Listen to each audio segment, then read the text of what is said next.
how did I get here, and where exactly did I go wrong? Spoiler alert, it's going to be somewhere between I'll start Monday and does this come with an extra side of cheese? My name is Heather, and I am the glorified queen of excuses. If they handed out crowns for procrastination and justification, I'd have a matching cape and a Netflix documentary by now.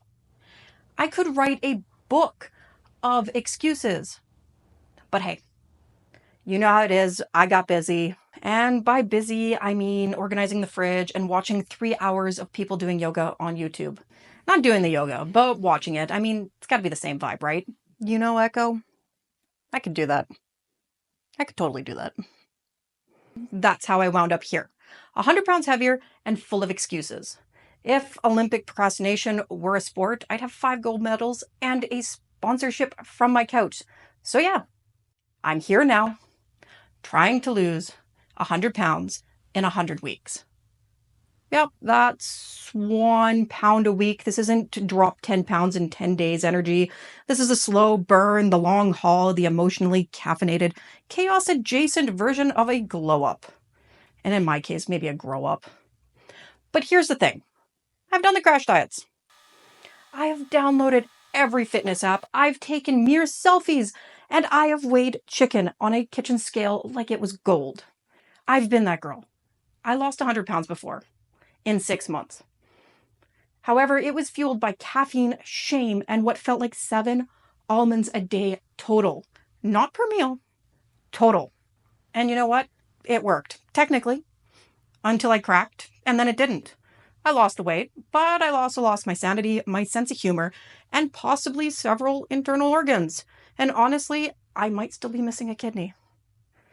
And if not a kidney, a good chunk of my muscle mass. It was like sprinting through a marathon. I finished, sure, but then I face planted into a buffet and woke up in a puddle of regret and queso. And yes, I like my queso. I was living off of protein shakes and motivational quotes. Weigh-ins ruled my mornings, and emotionally, I was hanging on by a thread. And let's be real, that thread was made of caffeine and repressed rage. Side effects may include binge eating, emotional damage, accusing your husband of adding calories to your vegetable, and the sudden disappearance of joy. And then, surprise, I get it all back. Plus interest, like a sad little bonus gift from the universe. Thanks for playing. Here's your muffin top back. So yeah, that brings us to today. This morning, I weighed myself. Oh. And I found out I was like 30, 33, a little heavier than I thought. And that's like my dog, or my 3 cats, or, half a kayak. And you might be thinking to yourself, well, how do you miss that much weight? Well, simply put it, it's denial and yoga pants. The 2 most powerful forces in modern history. I wasn't devastated, but I was annoyed. It's kind of like realizing your coffee's been sitting too long and it's cold, but, you drink it anyway because you need it. And to top it all off, yeah, you know what? I took measurements too. And let's just say I was impressed. The tape made it all the way around. It's a new personal best or worst. The line's starting to get a little blurry. I know what you're thinking. I bet she's not eating enough. And that would slow your metabolism. Well, no. I'm going to tell you, after everything, that's not going to be even close. If anything, the evidence is damning. So, of course, I've been tracking my food before starting all of this, on and off, because consistency is for people who don't get distracted by their own thoughts every 5 minutes. But no. It's just me.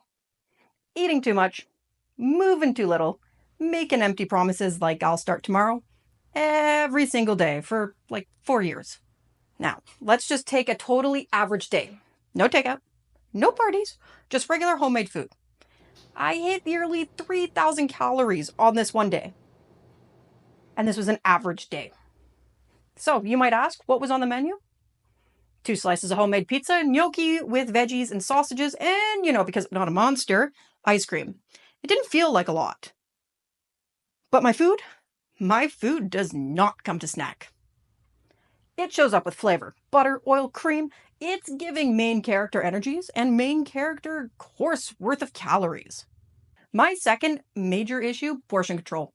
Somewhere along the lines, my brain decided that portion was a suggestion rather than a measurable fact. I can eyeball a serving and be off by an entire meal. And then there's the boredom snacking, you know the one. You go to your fridge and you open it like it's going to inspire you. It never does. You grab something anyway.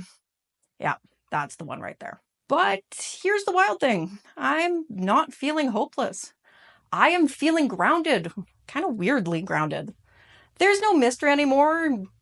I'm not going to be on detox teas, no 3-day juice resets, and all of this is just data. It's just facts. And that means that I actually have a chance to fix it. Because here's the hard truth. I didn't just wake up fat. This wasn't a stealth operation. It was a slow, comfortable unraveling. One skipped walk, one I deserve this treat at a time.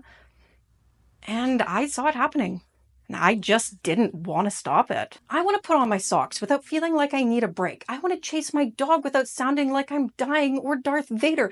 I want to live in this body and not just tolerate it.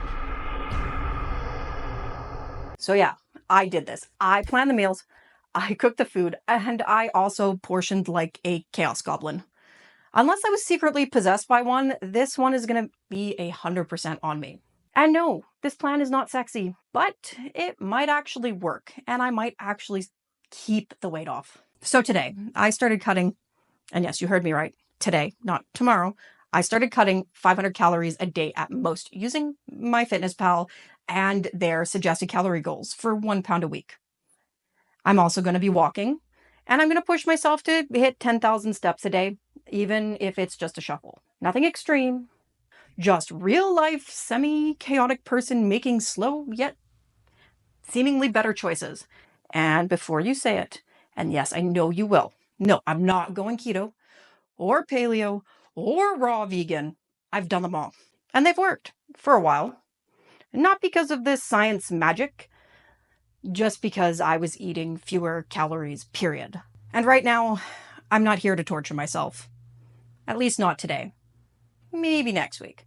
But for now, I've built habits that can survive school drop-offs, anxiety spirals, and ADHD burnout.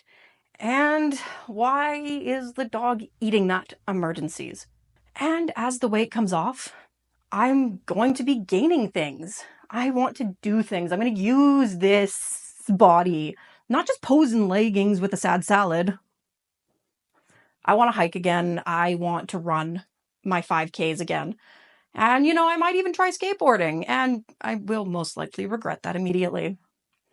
I want to live in the mess and enjoy the journey. And if you're still here, maybe you're tired of all of this too. Maybe you've tried every plan and felt like a failure. You tried to lose weight and felt like the internet was screaming at you to just be disciplined. And yes, it's much harder than that. Maybe you just want somebody to say, hey, you're not broken. You're human. There will be no shame. Whether you're like me and have over 100 pounds to lose, or you have 10, or are trying for the 7th time. And if that's you, welcome. Come hang out. Ask me questions. Lovingly roast me in the comments. No filters. Let's do this. It's going to be messy, imperfect, hilarious, but it's going to be real. 100 pounds, 100 weeks. And hopefully 100 moments where we surprise ourselves.